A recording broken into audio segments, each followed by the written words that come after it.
تو یہ چیز بعض دفعہ ڈسکس کے دوران آ جاتی ہے، تو عقدہ کا لفظ یہاں پہ آ گیا تو بیچ میں ضمن وہ بات بھی آ گئی۔ تو پہلے جملہ جو ہے بڑا جامع ہے کہ تم نے جو بھی آپس میں قول و قرار کرنے ہیں اس کو تم نے پورا کرنا ہے، یہ سوچ سمجھ کے کرو کہ خالی کھلی بات نہیں ہے، بس بات کہہ دی اس بات کو بھول بھال گئے، نہیں، یہ باقاعدہ کہ اللہ کا حکم ہے، یہ فرض ہے ہم پر، یا مخاطب کیا کہ اللہ نے کہا ہے کہ جو بھی تمہاری ڈیل آپس میں طے ہوئی ہے اس کا پورا کرو، چاہے وہ کسی بھی لیول کی ہے۔ اس کے بعد آگے بیان شروع ہو گیا کہ احلت لکم بہیمۃ الانعام، تمہارے لیے جو ہے چوپائے، بہیمہ یعنی کہ چرنے والے چوپائے یا بے زبان ان کو کہا جاتا ہے، چوپائے جو ہیں یہ حلال کر دیے گئے، الا ما یتلی علیکم، مگر جو تمہیں پڑھ کے سنا دیے جائیں گے، یعنی کہ کچھ ایسے ہیں جو چوپائے ہیں 4 پاؤں والے ہیں وہ بھی، لیکن وہ حلال نہیں ہے، اس میں خنزیر وغیرہ کا تذکرہ آ جائے گا، لیکن عام طور پہ جو چرنے والے جانور ہیں وہ اس طرح گائے بھیڑ بکری وغیرہ جو عام طور پہ دیکھنے میں آتے ہیں، ان کے بارے میں آگے کہ یہ حلال ہے تمہارے لیے۔ آگے کہ الا ما یتلی علیکم، مگر جو تمہیں بتا دی جائیں گے، یہاں پہ یتلا کا لفظ ہے نا، یہ اسی سے لفظ تلاوت بنا ہے۔ تلاوت کا مطلب ہوتا ہے کسی کو پڑھ کے سنانا، کسی کو بات آگے بتانا۔ تو ہمارے ذہن میں آپ تلاوت کا لفظ جو ہوتا ہے نا، ہم پڑھنے کو بھی تلاوت سمجھتے ہیں کہ ہم قرآن کی تلاوت کر رہے ہیں، ہم پڑھ رہے ہیں۔ تلاوت کے لیے جو ہے نا لفظ وہ پڑھنا نہیں ہے، پڑھنے کے لیے لفظ ہے عربی کے اندر قرأت، پڑھنے کو قرأت کہتے ہیں۔ یہ تلاوت جو ہوتا ہے نا پڑھ کے سنانا، یہ جو ہم یہاں کام کر رہے تھے نا کہ ایک شخص پڑھ رہا ہے باقی سب سن رہے ہیں، اس کو اصل میں تلاوت کہا جاتا ہے۔ جو انسان علیحدہ پڑھ کے پڑھ رہا ہوتا ہے نا وہ قرأت کہلاتی ہے۔ تو ہمارے ذہن میں عام طور پہ اس کو بھی تلاوت ہی سمجھتے ہیں، ہم قرآن کی تلاوت کر رہے ہیں جی بیٹھ کے، وہ بیسیکلی تلاوت نہیں ہوتی۔ یہاں پہ یہ لفظ بتا رہے کہ الا ما یتلی علیکم، جو تمہیں پڑھ کے سنایا جائے گا ابھی کہ کیا کیا چیزیں حلال نہیں ہیں، ورنہ جنرلی سارے حالات۔ یہ تلاوت کا لفظ ذہن میں رکھیں، تلاوت کے معنی اصل میں پڑھ کے سنانا ہوتا ہے، دوسرے لوگ سنیں، آپ کہو اور دوسرے سنیں، اس کو تلاوت کہتے ہیں۔ قرآن میں جگہ جگہ اس حکم ہے قرآن کی تلاوت کرو، قرآن کی تلاوت کرو، کا مطلب یہ تھا قرآن لوگوں کو پڑھ کے سناؤ، کیا احکام ہے لوگوں کو بتاؤ، یہ نہیں خود بیٹھ کے بند کرنا پڑتا، وہ تلاوت ہے، وہ قرأت ہوتی ہے، ہم ذہن میں رکھیں۔ تو کیا فرمایا کہ غیر محل الصید، یہ تمہارے حلال تو چیزیں بتا دی گئی، مگر اس میں وہ چیزیں جو ہے نا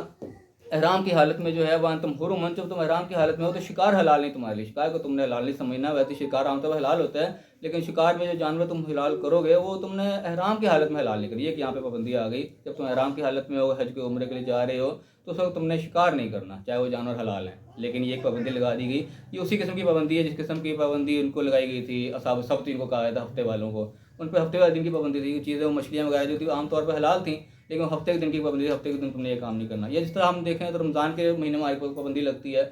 دن بھر وہ کچھ نہیں کھانا کی چیزیں وہ حلال ہوتی ہیں، لیکن وہ نہیں کھانی جاتی۔ تو اسی طریقے سے یہ پابندی ہے، جب احرام کی حالت میں ہو گئے تو شکار نہیں کرنا تم نے، یہ یعنی کہ اللہ کی طرف سے ایک آزمائش ہوتی ہے کہ دیکھو اللہ تعالیٰ کے حکموں پہ کتنا بندہ کاربند رہتا ہے کہ چیزیں وہ لالچ کی چیزیں سامنے آئے کہ بندہ اس چیز کو لے لے، لیکن اس نے پابندی کرنی ہے تو اس کو نہیں کرنا ہوتا۔ اس چیز میں وہ ہفتے والے جو وہ فیل ہو گئے تھے، انہوں نے ہفتے والے دن بھی ہلے بازی نکالی تھی، لیکن یہ چیز ہے کہ ہم نے ایسا کوئی کام نہیں کرنا جس کو اللہ نے روک لیا، وہ حلال بھی ہے چاہے، لیکن جس ٹائم کے لیے وہ حرام ہے اس کو اللہ نے روک دیا، اس ٹائم بھی انہوں نے یہ کام نہیں کرنا۔ تو یہاں پہ یہ چیز آ گئی جب حرام کی حالت میں ہو تو شکار نہیں کرنا۔ تو کہا کہ ان اللہ یحکم ما یرید، اللہ تعالیٰ جس طرح چاہتا ہے وہ حکم دیتا ہے، یعنی کہ اس پہ ہم اللہ کا یہ سوال نہیں اٹھا سکتے کہ بھائی حلال چیز تھی ہمارے پہ کیوں حرام کر دی، کھانے کی چیزیں بھوک لگ رہی ہے ہم کیوں نہ کھائیں جی، یہ اللہ کا حکم، اللہ کے ٹیسٹ کا طریقہ ہے، یحکم ما یرید، جو چاہتا ہے حکم دیتا ہے، ہمارا کام اس کے حکم کی تعمیل کرنا، ہم اس پہ کوئی سوال نہیں کھڑا کر دیتے ہم حرام میں ہیں تو بھوکے ہم کیوں نہ شکار کریں، کیا کریں، نہیں، جو پابندی ہے اس کو ایز اٹ از لے کے چلنا، یہ تو امتحان ہوتا ہے اللہ کے تم کس طرح پورا کرتے ہو۔ پھر دوبارہ آ گیا یا الذین آمنوا، پھر ایمان والوں کو مخاطب کیا کہ لا تحلوا شعائر اللہ، لا تحلوا شعائر اللہ، اللہ تعالیٰ کے جو شاعر ہیں، نشانیاں ہیں، ان کی بے حرمتی مت کرو، ولا الشہر الحرام، نہ ہی حرمت والے مہینوں کی، ولا الہدیہ، نہ ہی ہدی کی، یعنی کہ ہدیے کے جو جانور ہوتے ہیں جو قربانی تو لے جائے جا رہے ہوتے ہیں ان کو ہدی کہا جاتا ہے، ولا القلائد، نہ ہی قلائد، ان کے گلوں میں پٹا ڈال دیا جاتا ہے۔ اس میں یعنی کہ 3-4 چیزیں گنوائی گئیں جو اللہ کی نشانیوں کے طور پہ، اس میں حرمت والے مہینے آ گئے کہ ان مہینوں میں جو ہے کوئی دنگا فساد نہیں ہونا چاہیے، کوئی لڑائی جھگڑا نہیں ہونا چاہیے، کوئی بے حرمتی نہیں ہونی چاہیے، امن و امان ہونا چاہیے۔ وہ 3-4 مہینے بتائے جاتے ہیں، ذیقعد ہوتا ہے، ذی الحج ہوتا ہے اور محرم ہوتا ہے، اور عام طب یہ رہتا ہے رجب کا مہینہ، ان کو حرمت والے مہینے کہا جاتا ہے کہ ان میں جو ہے یعنی کہ جاہلیت کے دور میں بھی لوگ ان مہینوں کی قدر کیا کرتے تھے، ان میں لڑائی جھگڑا نہیں کیا کرتے تھے۔ تو ان کا تذکرہ آ گیا کہ اس میں کوئی بے حرمتی نہیں کرنے والا، ہدیہ جو ہدیہ کے جانور لے کے جائے جا رہے ہیں، جو قربانی کے لیے لے جائے جا رہے ہیں، حرم کی طرف لے جائے جا رہے ہیں، جو لوگ لے کے جا رہے ہیں ان کے ساتھ کوئی بے حرمتی نہیں، ان کو چھیڑ چھاڑ نہیں کرنا، ان کو تنگ نہیں کرنا۔ بولے قلائد، جن کے گلوں میں پٹے ڈال دیے گئے، یعنی کہ ابھی ان کو پال رہے ہیں، تیار کر رہے ہیں، گلوں میں پٹے ڈال دیے، پہلے نشانی لگا دی گئی یہ اللہ کے لیے مخصوص ہیں، تو ان چیزوں کی تم نے بے حرمتی نہیں کرنی۔ ولا آمین البیت الحرام، نہ ہی جو بیت الحرام میں جانے والے جو لوگ ہیں جو اس کی طرف جا رہے ہیں، جب تغون فضلا من ربہم، جو اللہ کا فضل تلاش کرنے کے لیے جا رہے ہیں، وہ رضوان، آپ کی رضامندی تلاش کرنے کے لیے جا رہے ہیں، اللہ کے راہ میں نکلے ہوئے ہیں، ان کو تم لوگوں نے تنگ نہیں کرنا کسی طریقے سے بھی، ان کے لیے جو ہے سہولیات پیدا کرنی ہے، ان کو نہ کہ ان کو تنگ کیا جائے کسی بھی طریقے سے۔ تو یہ کچھ چیزیں خاص طور پہ بتائی گئیں کہ جو کہ اللہ کے نام سے منسوب ہو جائیں، اللہ کے لیے جن کو خاص کر دیا جائے، تم نے ان کا احترام کرنا ہے ہر صورت میں۔ اور فرمایا کہ وَإِذَا حَلَلْتُمْ فَاصْطَادُوا، ہاں جب تم حلال ہو جائے، یعنی کہ احرام اتار دو، یہ احرام کا یعنی کہ الٹ ہے، یہ حرم نہ تھا، احرام باندھو، حلل تم ہے کہ احرام اتار دو،